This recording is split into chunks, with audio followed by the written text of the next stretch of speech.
Hello, my name is Joseph Ayongako. I'm a UFIB football coach. Welcome to my podcast. Coaching Generation Z players might be challenging, especially to those coaches that were born and raised in the 70s and the 80s. But who are the Generation Z players? Generation Z players are those players born after 1996. These are the Generation H players. And because they are the computer age players, this has a massive effect on their characteristics. In this episode, we're going to look at the characteristics of Generation Z players, and then we'll look at the challenges most coaches face when managing Generation Z players. And then finally, we'll look at the effective ways that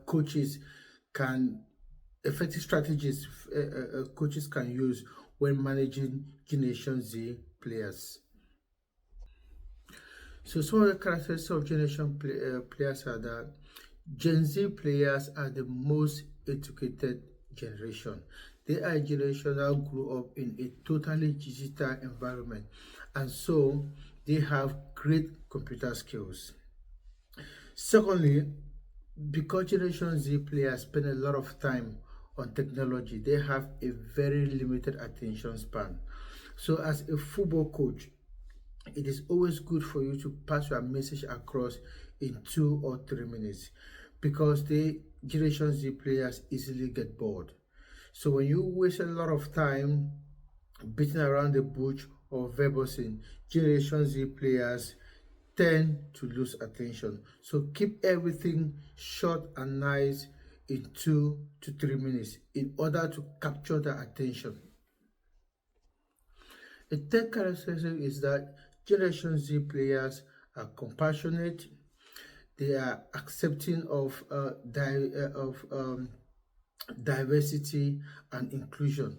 Some of those stereotypes that were regarded as funny in the 70s and 80s are not accepted in this generation, because this is a generation that is very open-minded. Fourthly, Generation Z players are highly connected. They connect with their friends through emails, through social media. They connect with their friends through social media, and they believe that every information they want is at their fingertips.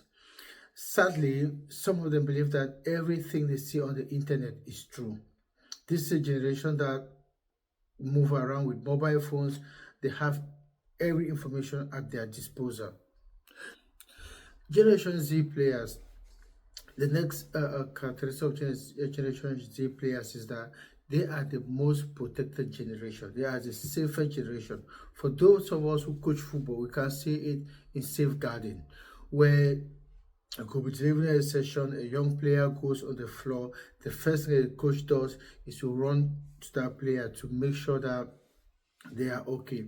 When we were playing football, maybe the early 90s or those who play football in the 80s and the 70s, it was never like that.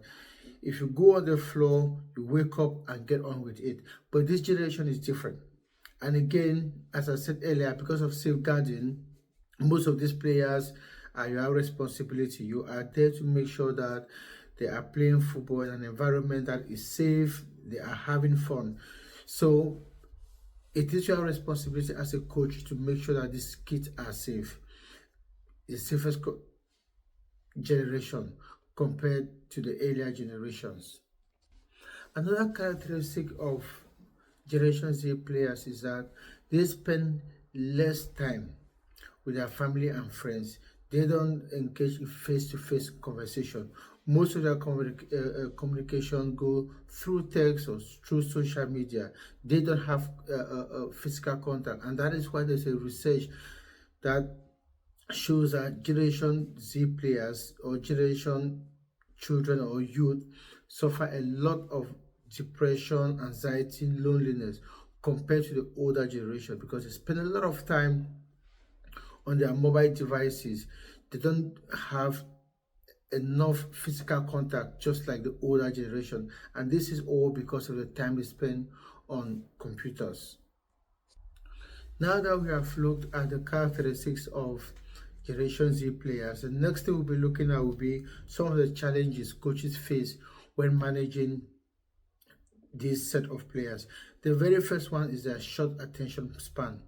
Most coaches struggle with these players because they are not focused, they don't concentrate, and sometimes it's very difficult for coaches to create strategies to increase their attention span go past a few minutes, because immediately you take your eyes off them, they are bored.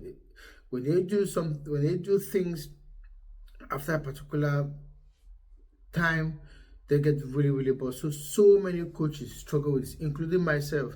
Sometimes you have a lot of stuff to say to these players, but because the attention span is very short, it becomes a problem. Another struggle coaching Generation Z players is that they lack independence and responsibility. Most of them do not take responsibility in things, and sometimes coaches struggle having them to do simple things like wearing on the bibs or even standing on the straight line. I remember most of the times when I work with young players and you try to put them into groups, it becomes a problem because they want to be in a particular group and some of them don't even want to wear a particular color of bibs.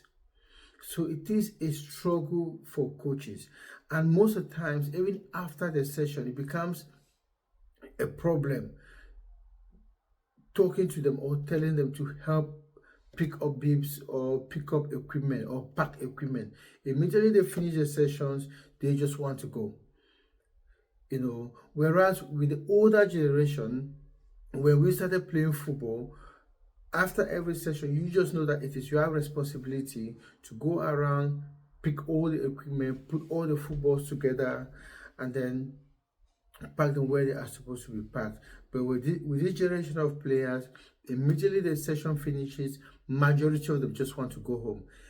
Anyway, there are a few that will come to help the coach, but most of the times after a session ends, they just want to go. So most coaches, especially those who grew up in the 80s and 70s, struggle with this because in their time or in our time, I was born in the 80s, things were a little bit different. So these are things that coaches working with Generation Z players have to be aware of. They don't take responsibility, and most of them are not dependent. I'm not saying this happens to all generation players. No, I had players who take responsibility, will help to pack up, but as I said earlier, majority of them won't just care. After the session finishes, they just want to go home. A very large challenge working with Generation Z players is that they spend a lot of time on social media. They spend numerous hours on their mobile phones, on video games, and most coaches struggle with this because you feel like most of the time they spend on these devices should be time they should be spending in developing their skills, their footballing skills. They don't do that. They spend hours and hours on their phones and on other things that coaches don't really think are necessary.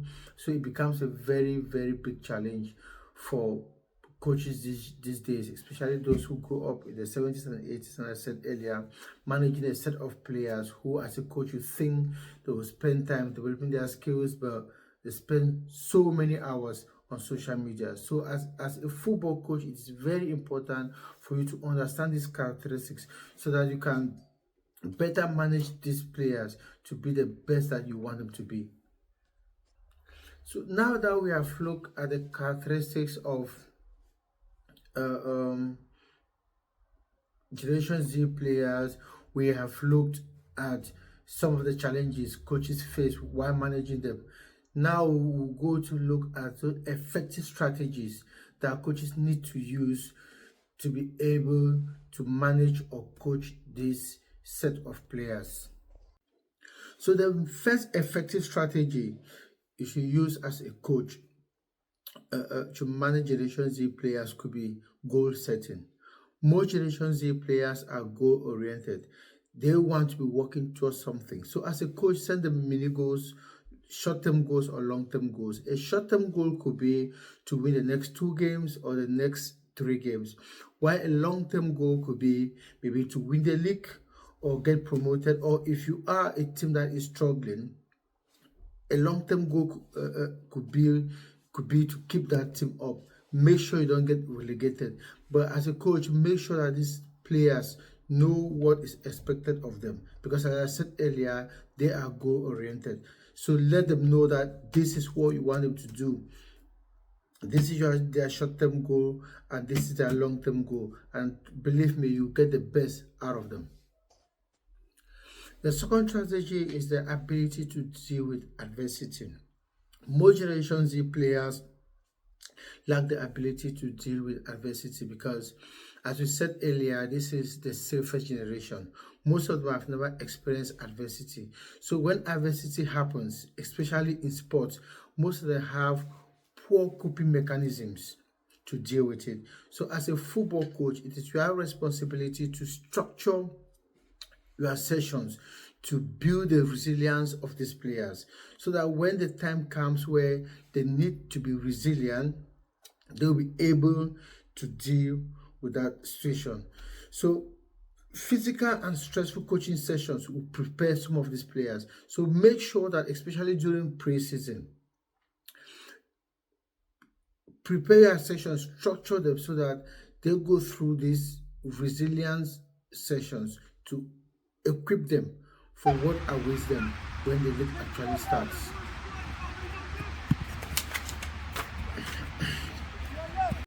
The third one, which is the one we've mentioned earlier, is the attention span. As we said earlier, most Generation Z players have a very short attention span. Most of them struggle to focus and to concentrate. So as a coach, make sure you are very direct when talking to Generation Z players. Make sure you don't verbose, don't beat around the bush.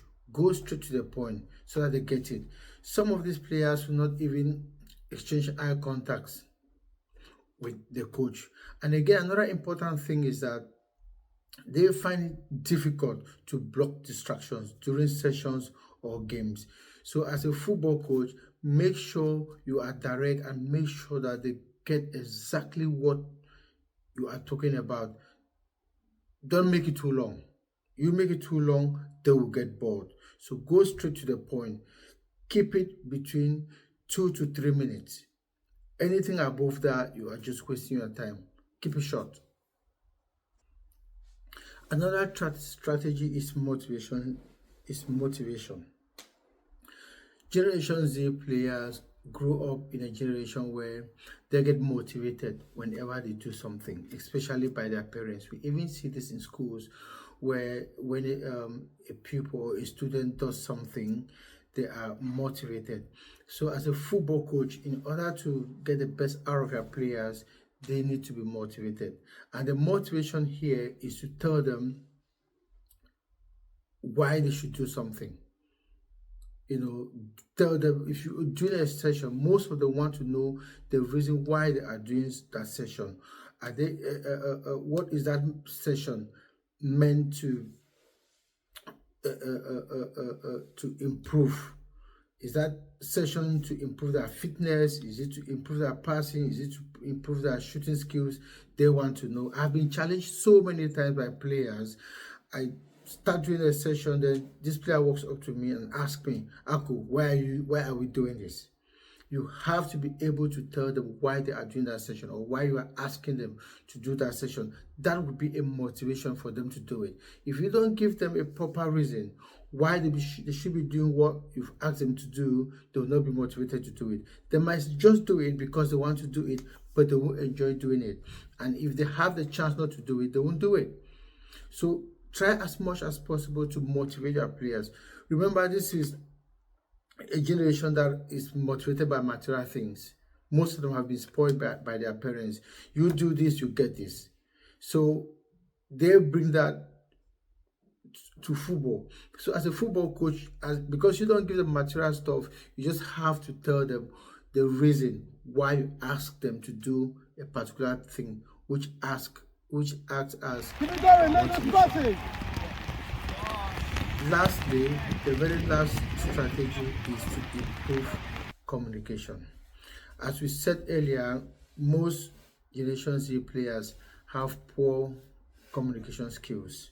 Most of them try to avoid face-to-face communication with their coaches. They will prefer to text. They won't even call. They will prefer to text. So as a football coach, what you should do is to try to create a very good relationship with these players. Create that coach athlete relationship. When you create this relationship with the players based anyway professional relationship with these players, they are used to you, and they will be open. They can open up. They can always come to talk to you about their emotions, how they think about the game. Some might even open up about what is happening in the house or in the school. So try as much as possible to improve your communication. Sometimes there are players who come to a session. I've had players who come to a session and go without talking to anyone, just because they are the way they are. But you see them on their phone texting people who are thousands of miles away. So as a football coach, always try to create a relationship with your players so that they are comfortable to come to you to talk to you. So this is the end of the session. I believe that by now some of you have known the characteristics of Generation Z players, some of the challenges that we coaches face managing players of that generation, and finally some of the strategies that we have outlined here to manage Generation Z players. Thank you for watching. See you some other time. Bye for now.